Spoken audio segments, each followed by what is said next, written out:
तो काफ़ी भाई बहन जो बीच में जो साथ संगति से दूर हो गए थे वापस आ रहे हैं, आ भी गए बहुत सारे भाई बहन, तो लग रहे हैं अपनी भक्ति पर। दास के पास तो सबके फ़ोन आते हैं, सारा काम होता है।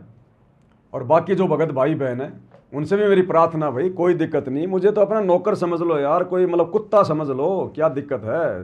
चलो मेरे से गलती हो गई पहले, मैं सार्वजनिक तौर पर उन सभी भाई बहनों से जो 2022 में परीक्षा जो परमात्मा ने हल्की सी जो ली थी परीक्षा, उस परीक्षा में कुछ भाई बहन जो साथ संगति छोड़ के चले गए थे, सबको पता है।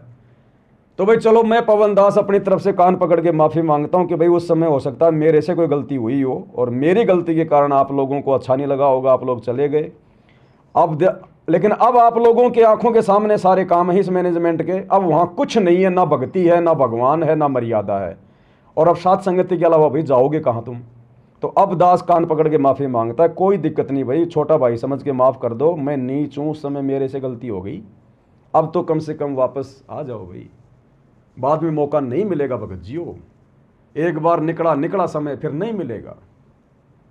अपनी आत्मा के कल्याण को देखो, पवन दास को मत देखो और किसी को मत देखो।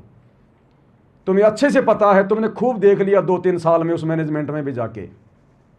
हमारी बात पे तो तुम लोगों को विश्वास हुआ नहीं उस समय, तो तुमने अपनी आंखों से जाके देख लिया ना अब इनके समागमों में, इनके मैनेजमेंट के वहाँ इनके कुक्रम आए दिन क्या हो रहा है वहाँ पर। है कोई भक्ति का नामो निशान, है मर्यादा वहाँ कहीं, है भगवान का कोई आशीर्वाद है। तो अब तो कम से कम सतगुरु रामपाल जी भगवान से क्षमा याचना करके कि परमात्मा नादान है, हो गई नादानी, वो दयालु है, कोई दिक्कत नहीं है। हम जितनी बार सुधरना चाहेंगे उतनी बार मौका देगा वो। जब सतलोक में की गई गलती को माफ़ करके आ गया तो यहाँ की गलतियाँ क्या माफ़ नहीं करेगा क्या। लेकिन हृदय से करनी पड़ेगी, पाक साफ होकर करनी पड़ेगी और एक नाव की सवारी करनी पड़ेगी। दृढ़ विश्वास कर लो कि बस अब की बार 84 से पार, और जब तक सतगुरु रामपाल जी नहीं आ जाएंगे तब तक इन आश्रमों की तरफ तो मुंह करके नहीं सोएंगे। और खुल के आओ भगत जियो।